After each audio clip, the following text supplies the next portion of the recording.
বিরতির পর স্বাগত। আজ বিজ্ঞান দিবস। গোটা দেশ জুড়ে এই দিনটি পালন করা হচ্ছে। এদিনকে সামনে রেখে রাজ্যেও বিশেষ অনুষ্ঠানের আয়োজন করা হয়েছে। ঠিক তেমনি দেখা গেছে আজ এই দিনটি উদযাপন করা হয়েছে 28 ফেব্রুয়ারি। এই দিনটি নোবেলজয়ী বিজ্ঞানী স্যার সিভি রমনের রমন এফেক্ট আবিষ্কারকে স্মরণ করি 1987 সাল থেকেই দেশ জুড়ে জাতীয় বিজ্ঞান দিবস হিসেবে উদযাপন হচ্ছে। পরীক্ষা নিরীক্ষার মাধ্যমে বিজ্ঞান শিক্ষা এবং মৌলিক জ্ঞান চর্চার প্রতি ছাত্রছাত্রীদের উৎসাহ বৃদ্ধি এবং দেশবাসীর মধ্যে বিজ্ঞান মনস্কতা গড়ে তোলার উদ্দেশ্য নিয়েই এই দিনটি উদযাপন হয়।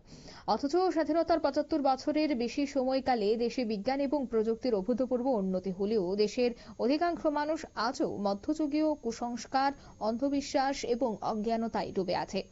একটা নবজাগরণ পরধা মহিষী রামমোহন, বিদ্যাসাগর, অক্ষয় কুমার দত্ত, মহেন্দ্রলাল সরকার প্রমুখেরা যুক্তিবাদের প্রসার ঘটাতে আধুনিক বৈজ্ঞানিক শিক্ষা ব্যবস্থা চালুর জন্য লড়েছিলেন।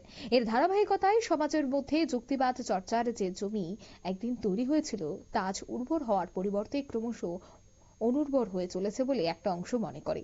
সেদিকে লক্ষ্য রেখেই সকলকে কুসংস্কার থেকে দূর করে বিজ্ঞান মানসিকতা চলার আহ্বানে রেখেই ব্রেক থ্রু সায়েন্স সোসাইটি প্রত্যেক বছরের ন্যায় এবছরও বিজ্ঞান দিবসটি পালন করেছে। আজ সকালে আগরতলা চৌমুনি বরণীয় বিজ্ঞানীদের প্রতিকৃতিতে মাল্যদান এবং শপথ বাক্য পাঠ করে আলোচনা সভার আয়োজন করা হয়। তারপরে হাতে কলমে বিজ্ঞান প্রদর্শনী এবং কুসংস্কার বিরোধী শো, টেলিস্কোপ সহযোগে আকাশ পর্যবেক্ষণ ইত্যাদি কর্মসূচি পালন করা হয়। সে বিষয়ে কি বলছেন সংশ্লিষ্টরা, শোনাচ্ছি। যার জন্য উনি নোবেল পুরস্কার ভূষিত 1930 খ্রিস্টাব্দে। এটি ছিল ভারতবর্ষের প্রথম নোবেল পুরস্কার বিজ্ঞানের জগতে। পরবর্তী সময়ে ভারত সরকার 28 ফেব্রুয়ারি দিনটিকে সাধারণ মানুষের মধ্যে বিজ্ঞান সচেতনা বিকাশের জন্য জাতীয় বিজ্ঞান দিবস রূপে পালিত করার জন্য ঘোষণা করে। তারই ধারাবাহিকতায় আমাদের আজকের এই জাতীয় বিজ্ঞান দিবসের কর্মসূচি। তবু আজকের দিনে আমরা দেখছি যে গ্রামেগঞ্জে এখনও মানুষ বিভিন্ন কুসংস্কার, ধর্মীয় প্রবন্ধকতার মধ্যে জড়িয়ে আছে। এখনও মানুষ বিভিন্ন শারীরিক সমস্যার জন্য ওঝাদের কাছে দৌড়ান।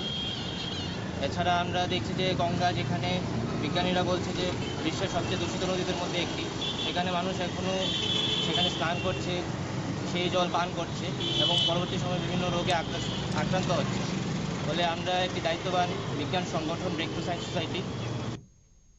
আপনারা শুনলেন তাদের বক্তব্য। যথাযোগ্য মর্যাদায় বিজ্ঞান দিবস পালন করা হচ্ছে। আগরতলার প্যারাডাইস চৌমুনি এলাকায় এই দিনটি উদযাপন করা হয়েছে। প্রত্যেক বছরই ব্রেক থ্রু সায়েন্স সোসাইটি ত্রিপুরার উদ্যোগে এই দিনটি উদযাপন করা হয়। এবছরও কিন্তু তার ব্যতিক্রম হয়নি। নিয়ে নিজে ছোট্ট একটি বিজ্ঞাপন বিরতি, সঙ্গে থাকুন।